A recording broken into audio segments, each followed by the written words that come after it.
everybody. This is our third episode of the second season of Let's Do Lunch. I just couldn't be more thrilled to get these going again. We did so many in 2020. One of my favorites, actually, in 2020 was the one-on-one that I did with Mike Vorhaus, who's going to be on our show today. We'll have to do another one of those, Mike. But before I invite our guests on, let me remind everybody to introduce yourselves in the chat. It's right on the bottom nav. It's a great way to meet other people, for everyone to hear a little bit about what people are working on. You're welcome to drop links to your websites or your LinkedIn or what have you in the chat.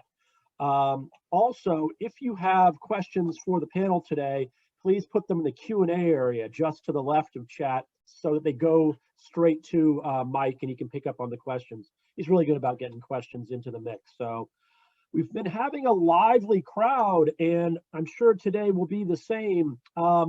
Wednesdays are always our Business of Games Day, and I'm thrilled to have our guest, Pany Haritatos, head of games from Snapchat or Snap. You'll have to tell me which one, Pany. I'm not sure which name is being used, Snap or Snapchat, but welcome. Please come on the show. Thanks, Ned. Hey, Ned, let me introduce you first too, Mike. You're next. So, and our incredible moderator today is none other than Mike Vorhaus from Vorhaus Advisors. Mike, welcome, Mike. I just want you to know, Ned, that my agent is so excited about your picking me up for the second season. He says in 4 more seasons, I'll be eligible to run for president of the United States.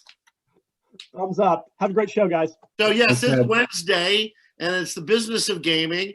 And we actually have with us not just a businessman, not just an executive, not just a guy at a super cool company, and if you own the stock, even cooler because it's killing it, but also a game maker, a game creator, a publisher, an advisor, and I consider him a great friend, and also an investor. So Pany, how you doing today?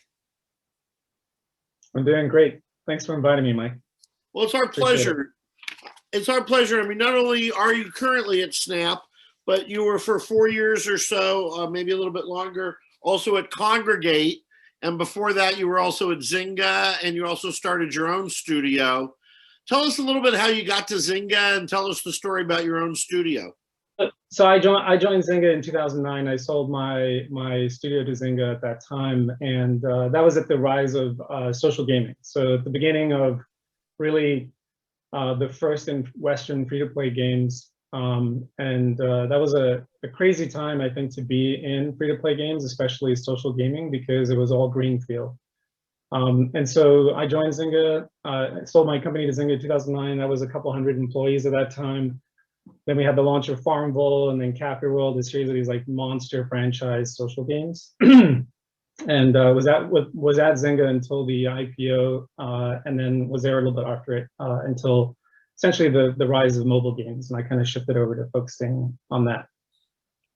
And then how did you get to Kongregate?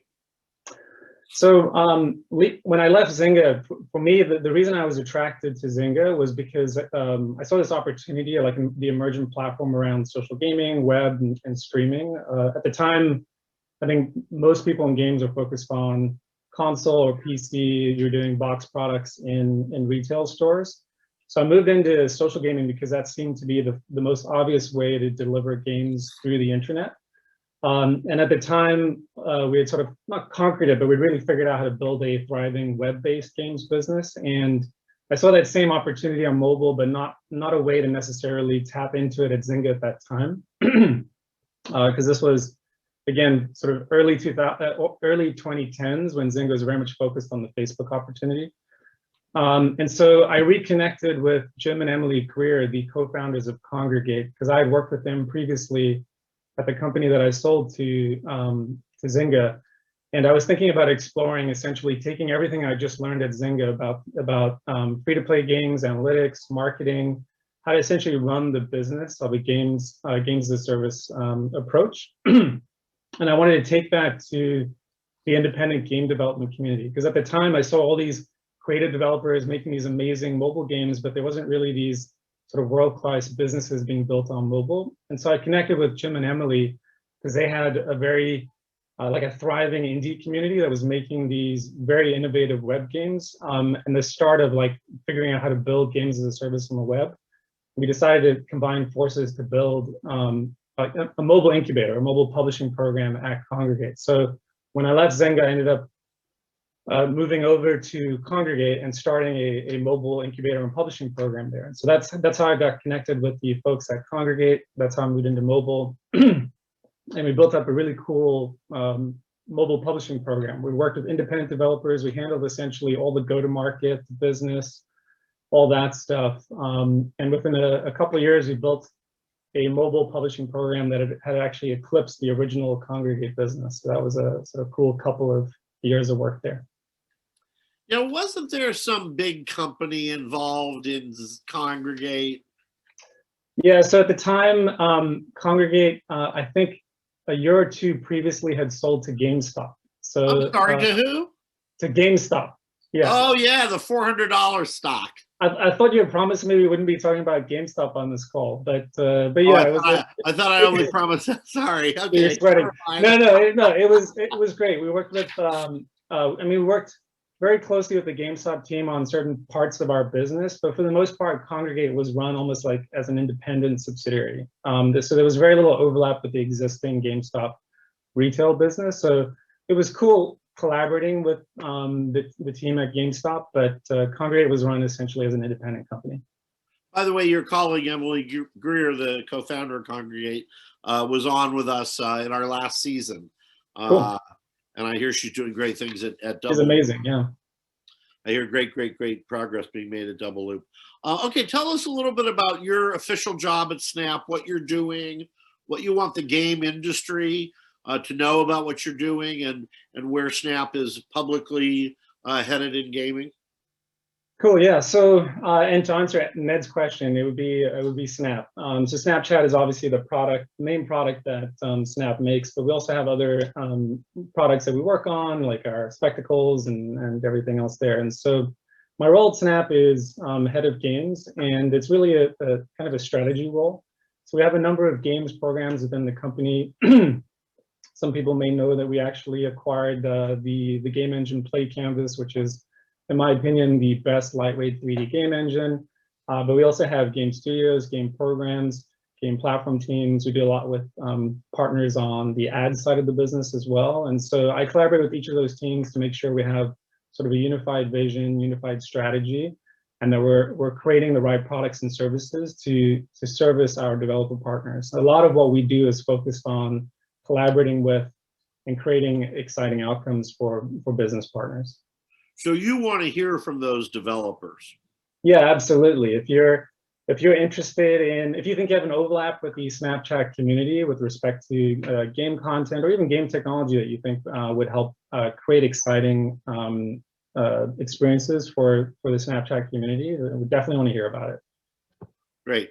And Ned or I can help anybody get in touch with you. How did you get into gaming yourself? Are you one of these, I'm watching this Netflix fictionalized series of kind of all the early visionaries glommed into one character, and he's taking apart Tandy computers. And oh, you're talking about *Halt and Catch Fire*. Yeah, my wife and I just watched that show. Yeah. Everybody, what do you think? Pretty good?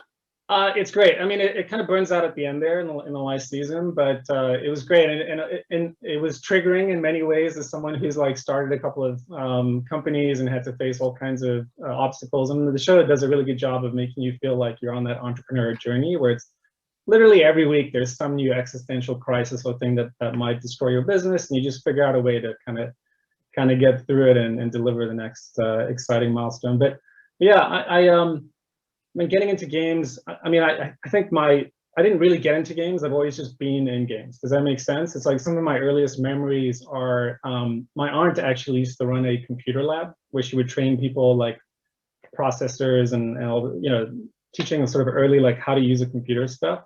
And so she would always have these extra computers lying around the back of her teaching lab.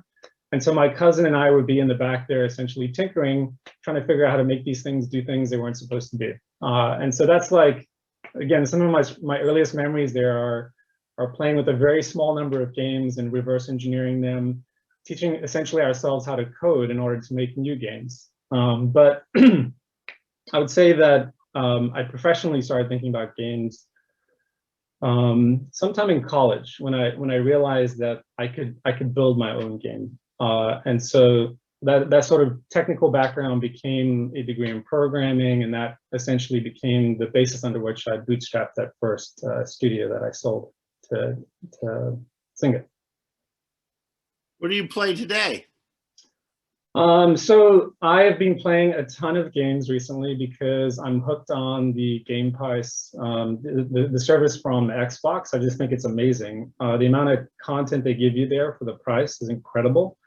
And also the combination of Game Pass with also the ability to play a console quality game on my phone using a controller has really changed the way I experience games. For the last couple of years, Switch has really dominated my play experience, but now that I can like stream, you know, the latest EA games or the latest Microsoft games to my phone for, you know, effectively less than I pay on pretty much any other subscription service I'm in, has really changed the way I experience games. So this week I'm playing Fallen Order and Control, which are two games inside the Game Pass library, and they're both phenomenal. Like they're just well-constructed games and just a joy to experience, except the map in Control is the worst. It's just very painful to deal with. But those are two games I'm playing this week. Yeah. Awesome.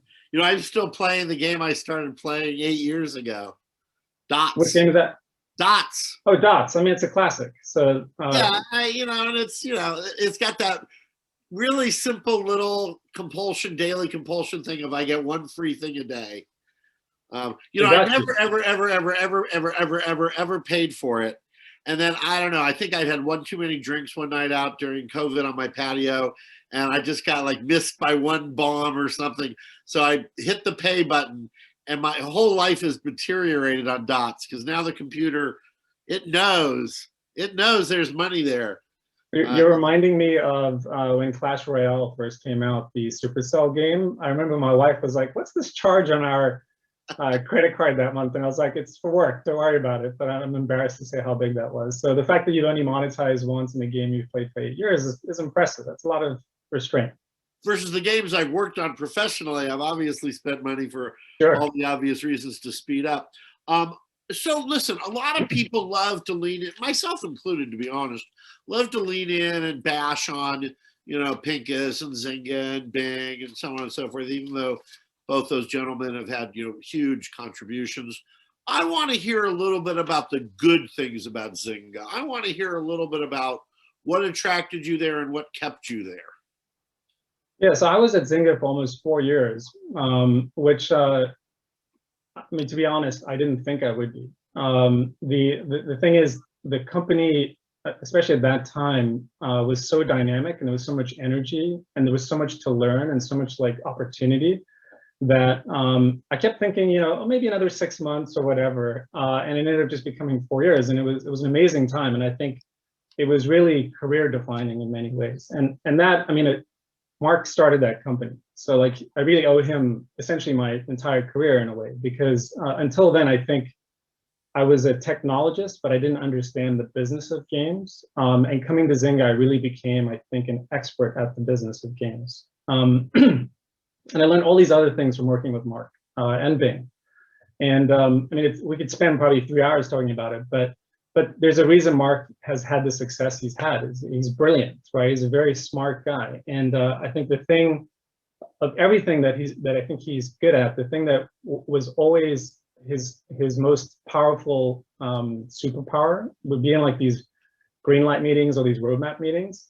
And he would say something that you, in that moment, you realize that 100 million people in the world would feel this way in 3 months' time. Does that make sense? Like this idea that he could connect something to an experience that the mass market would want. I think he would frame it as like find the heat, but he had that inside him. Like he could just feel what the next big thing was going to be.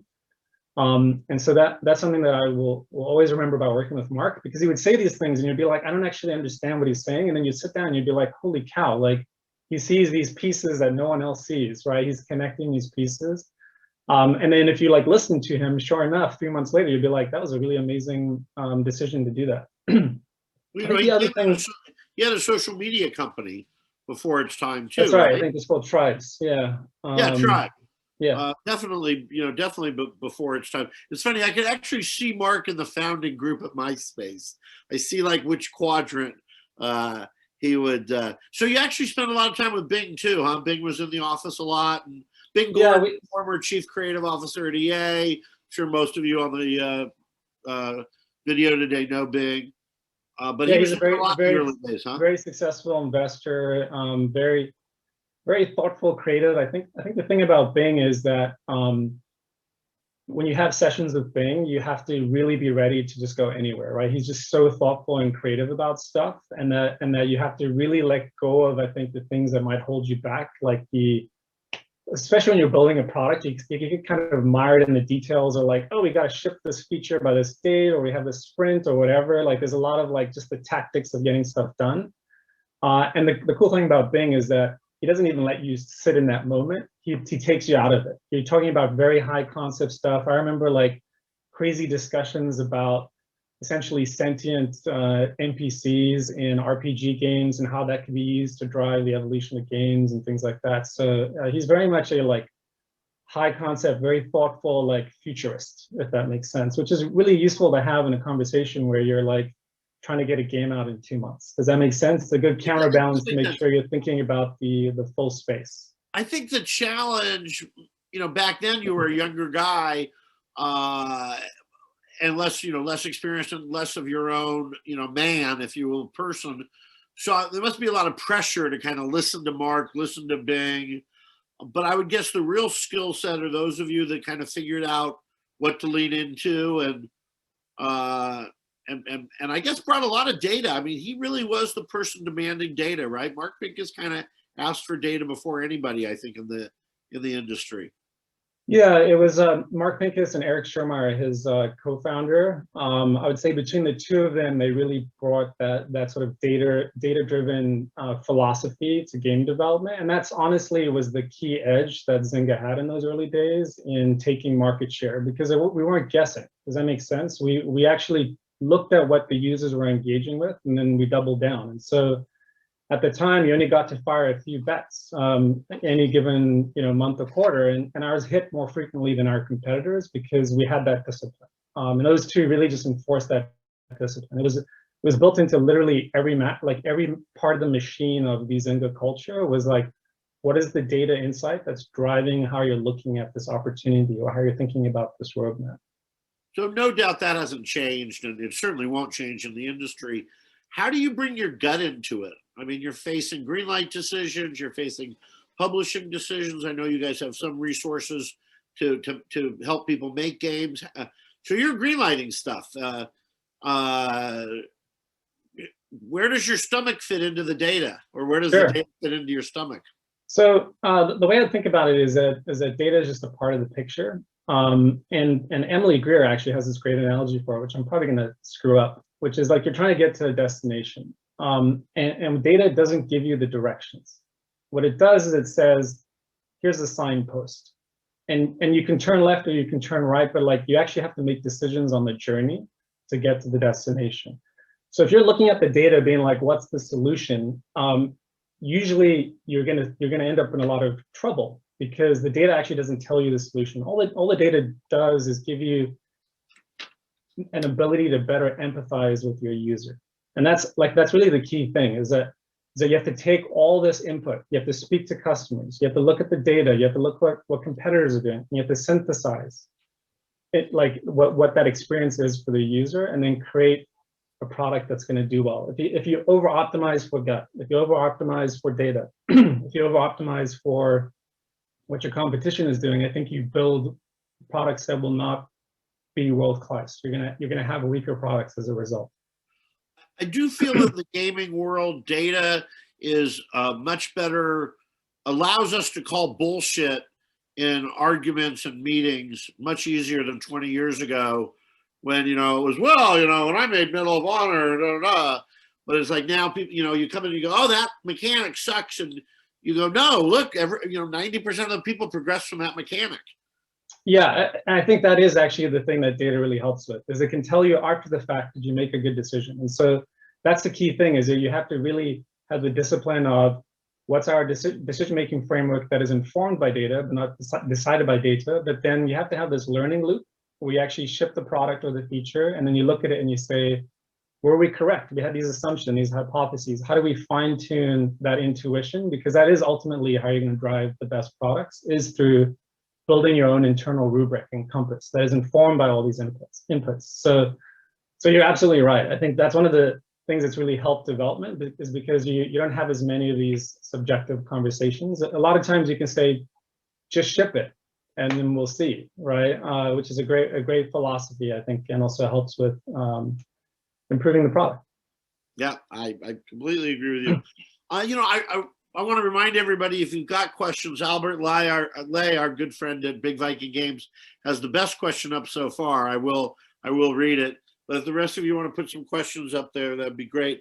I want to come back a little bit to angel investing and funding of games, because it seems to always be a topic people are happy to talk about.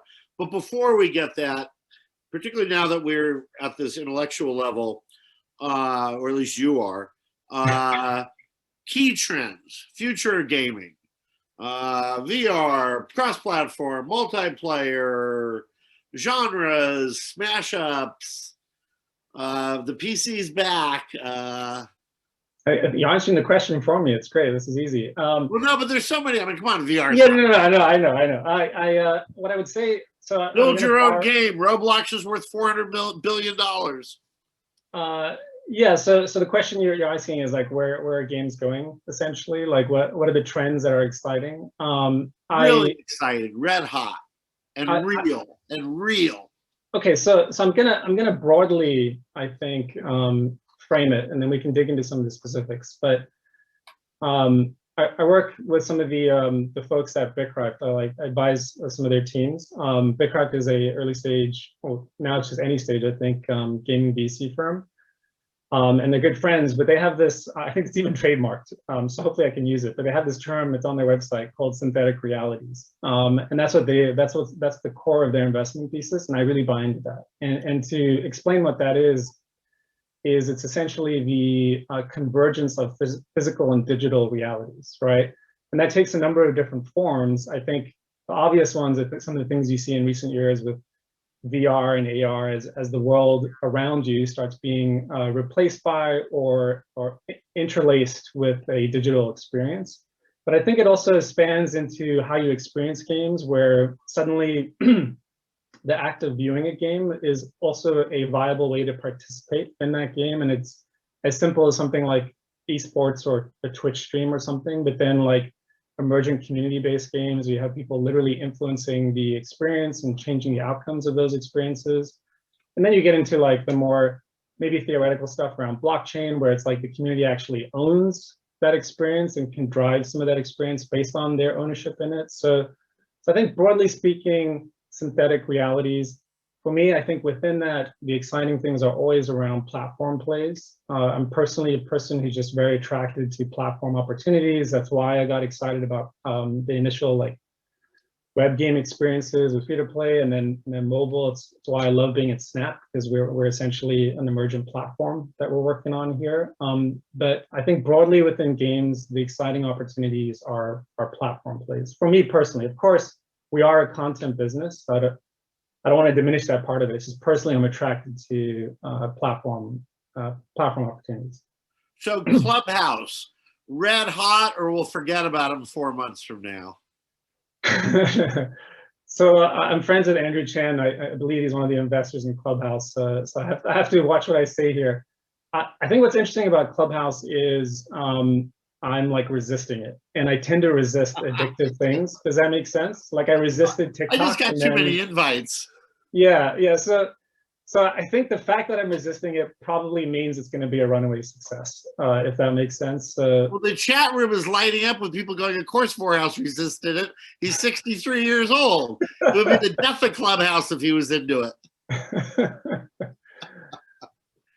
You know, I actually do think they're on to something. I think the freedom to use it tied to the voyeurism, I think just can't be resisted. It's a little, you know, I think where are we in the world of multiplayer? I mean, do I need to see the person more than I do now? I mean, do I need to feel? I mean, do they need to be? I mean, I just feel like we talk about multiplayer, and except for like Discord, I'm not sure I see the innovation of multiplayer. Yeah, I mean that's interesting because I think multiplayer actually is a feature, right? It's not really an experience. And the way that I think about it is, it's really like, what is multiplayer driving? It's social. It's you want to game with other people. You want to feel like this is a social activity, and of course, there's so many different forms that takes. It's, you know, chess, the oldest game I think, is a social game, right? You literally cannot play it by yourself. So I think gaming is forever going to be like deeply intertwined with social experiences, and I mean that's honestly how I made friends in high school and college, was primarily through gaming, right? So I think gaming is really, it binds a social experience, and a lot of it depends on where you are as a person and the kind of things you like to do. Like I remember when I was working 14 hours a day, you know, grinding on some game launch or whatever, the only way I could socialize with my friends was through turn-based games, because I was never available at the same time that they were available, right? And so I think the cool thing about games is that there's so many ways of having that social experience, and that it's less about like multiplayer. It's more about, can we connect you with other players in a way that you can maintain or even grow your connections with them? Can you make new friends? Can you revive, you know, lapsed friendships and bring them back to life? And that gaming has done that for me in every different form. So where is it going in terms of married at Pogo? We have people meet on Pogo and get married. Oh no, I believe that. I mean, I've seen crazy things with games. I've had friends literally get married having met through multi-user dungeons, like the early text-based MMOs. So yeah, I think like there's like cool, like really innovative, I think, multiplayer platforms that are in development or coming up, and at the end of the day, it's really about creating a rich set of social experiences, and that's why it's good that we have turn-based games. It's good that we have synchronous PvP games. It's good that we have co-op games that can be just a little bit more chill, where you like mostly are just hanging out and doing some stuff with friends.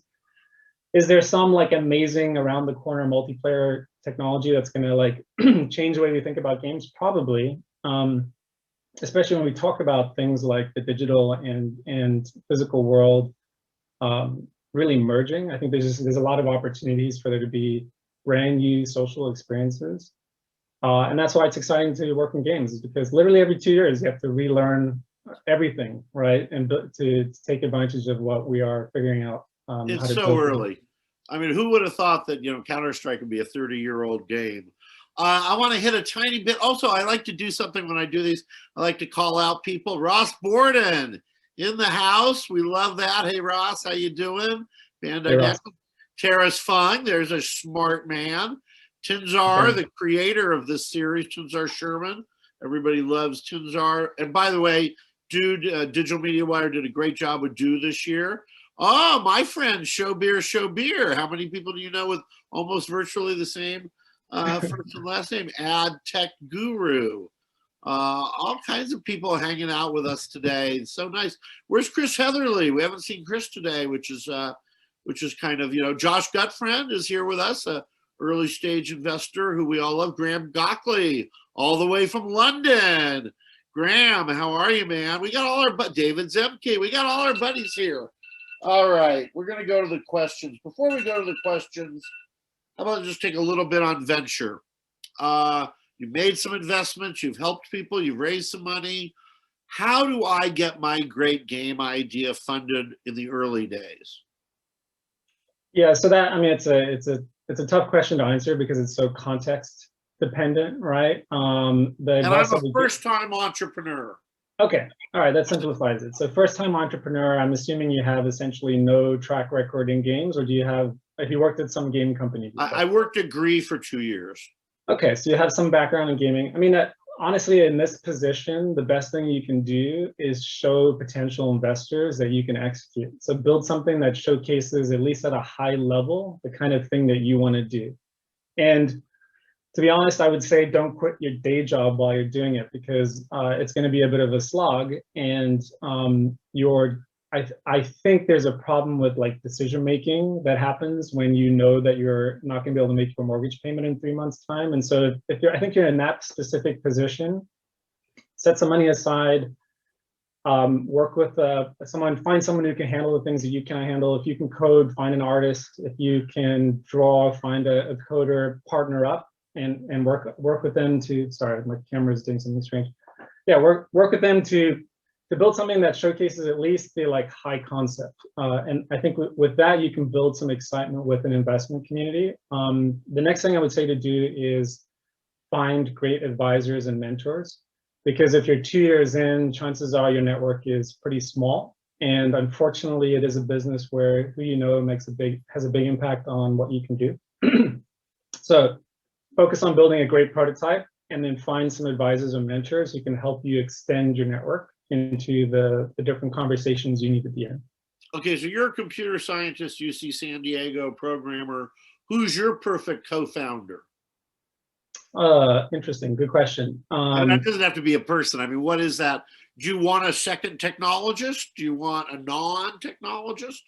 If I'm building a game studio, I think if I'm building a game studio, I probably either want like a design director, someone who's really good at creating amazing mechanics, or I want a really a very strong generalist art director type who can do 3D art, animations, and that kind of stuff. This is assuming I'm building like a game studio, like a traditional content-focused game studio. If I'm doing something else, obviously it would change. If it's a platform play, almost certainly it's going to be someone who's more like business development or has a bit of a marketing background or something like that.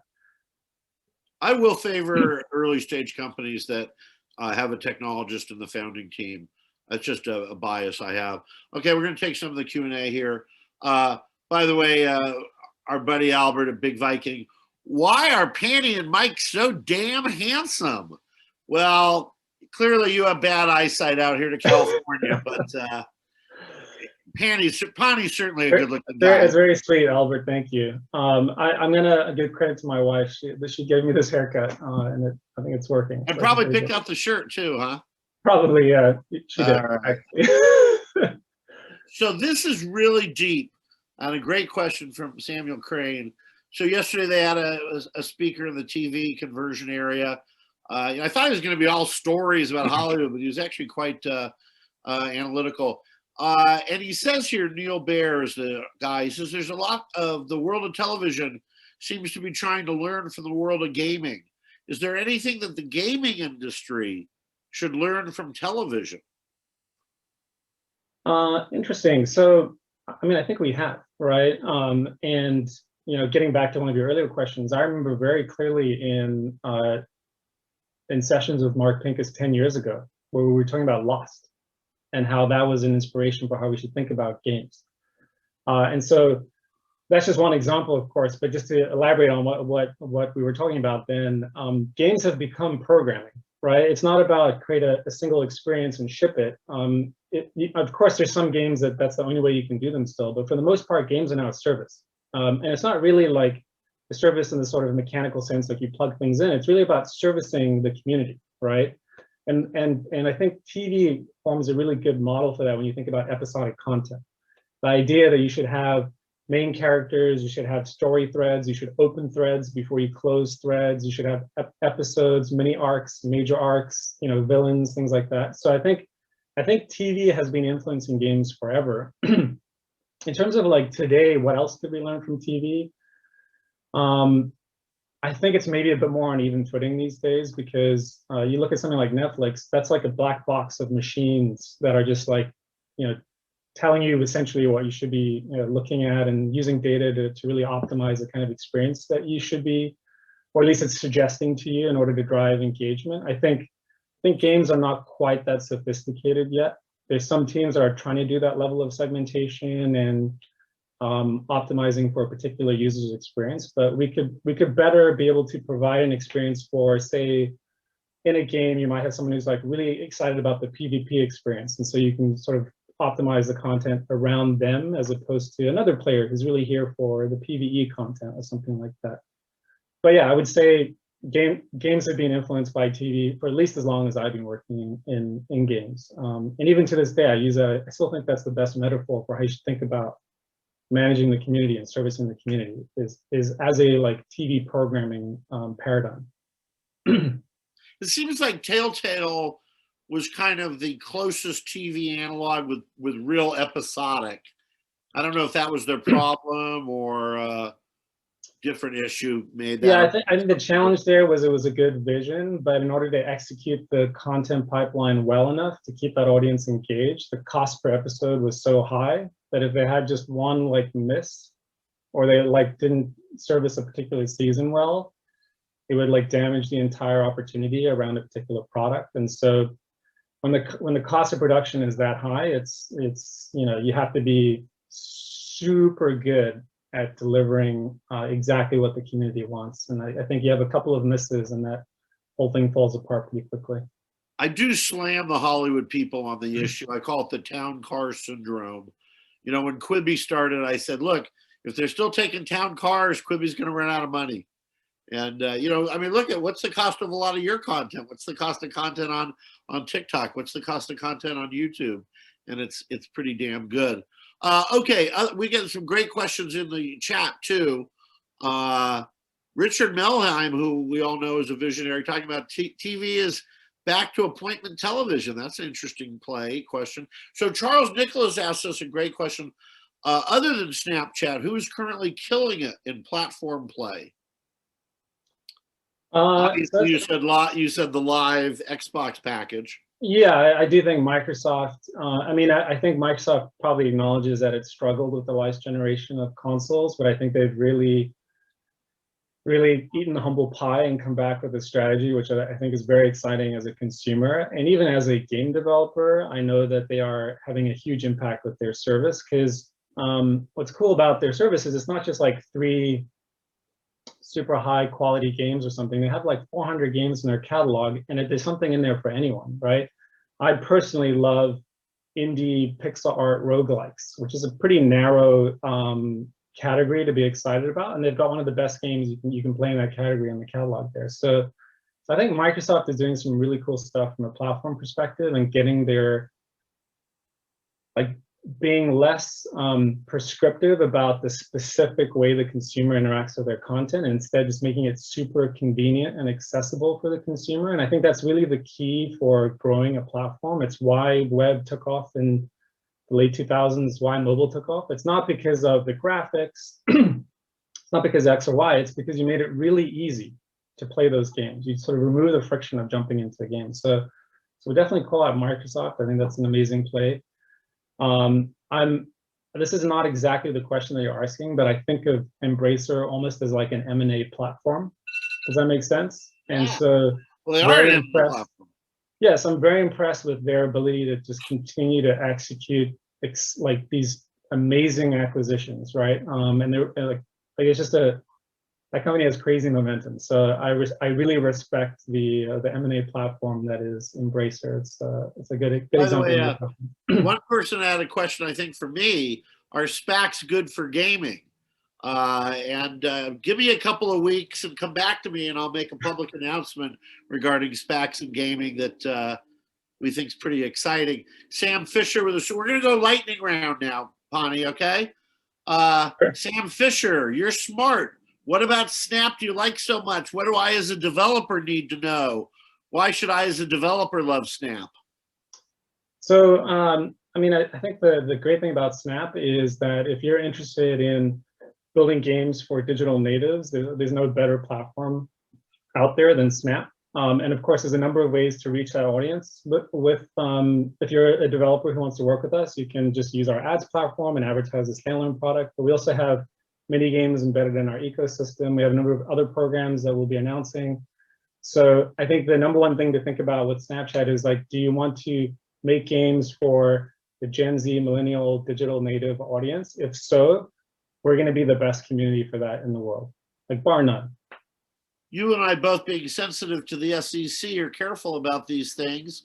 So rather than ask them as questions, I'll just tell you that Albert Lay wants to know more about the glasses, and I think he's excited about them. So bear that in mind. He's course, Albert's been excited about HTML5 games for a long time. He was early on that.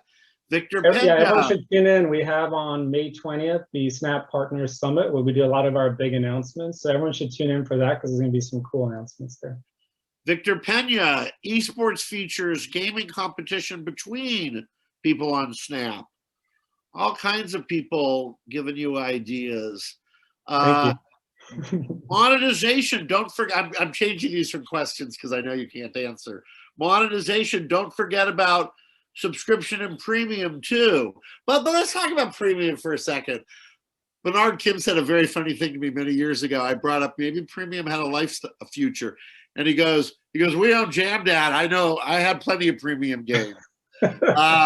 Outside India, they're still popular in India. Premium games. I mean, premium mobile games. Future for them? Oh man, once you make it just mobile, that's a lot harder. I mean, I think the challenge. I know, that's why I asked it that way. Yeah, so obviously there's Apple Arcade, there's other services, Game Club, etc., who are trying to make premium games work on mobile, and I want them to be successful, like deeply, because I think there's just a category of content that cannot exist except as a premium game. But I think if you're making premium mobile games, you are climbing one of the hardest mountains to climb. And so I respect you and I hope you are successful, but I also think it is very challenging from a business perspective to focus on that, particularly mobile. I think obviously on Steam, you can crush it.